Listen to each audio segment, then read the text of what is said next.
Hi, Jenna Ball here with a new Critican project to share called the Not Perfect Hat Club.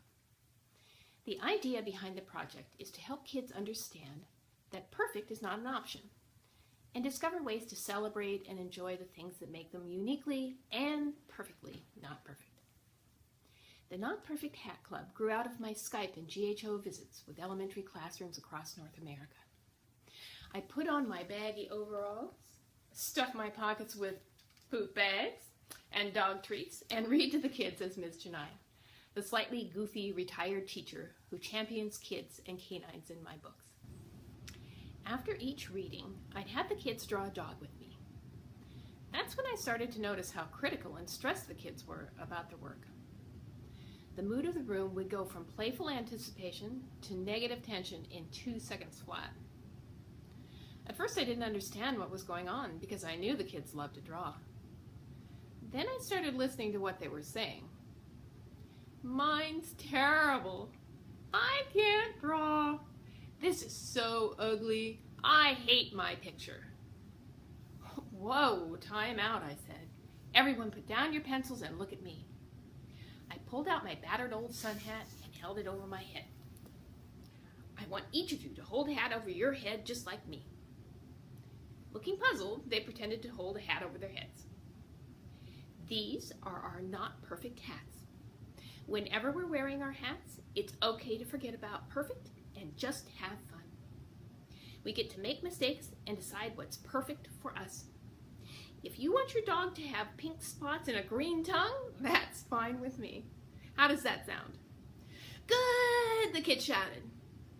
"Okay, everyone put on your hats and let's draw." Needless to say, I've made a point of introducing not perfect hats in every visit since. But what I learned that day goes far beyond wearing imaginary hats. Those students taught me how important it is to forget about perfection and focus instead on helping each kid find and explore his or her individual gifts. The kids need a place to be their unique selves, a place to hang their hats.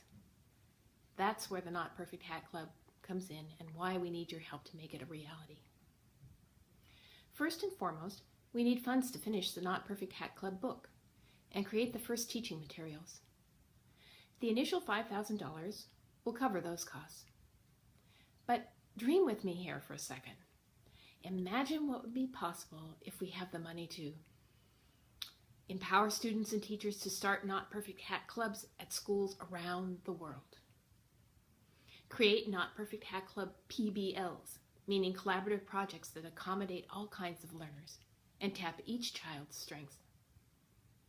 Develop and produce a series of short films documenting and celebrating the work of students and teachers as they implement the Not Perfect Hat Club. Create and implement digital tools that make it possible for teachers and students to collaborate and share their Not Perfect Hat Club stories globally as blogs, videos, photos, and print books. Create and offer workshops that will allow us to share the Not Perfect Hat Club vision and tools with whole groups of educators.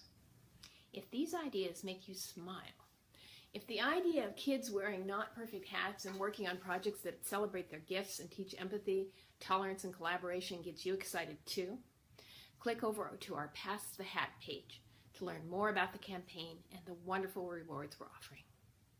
The Not Perfect Hat Club crowdfunding campaign goes live at midnight tonight and will continue for the next 30 days. But in the meantime, don't forget, wherever you go, whatever you do, remember, it's always best to be you. There's no one who's better. No one can compete. With your own special you-ness, you're really quite neat. So put on your hats and wear them with pride. You're perfectly not perfect, both in and outside. See you soon.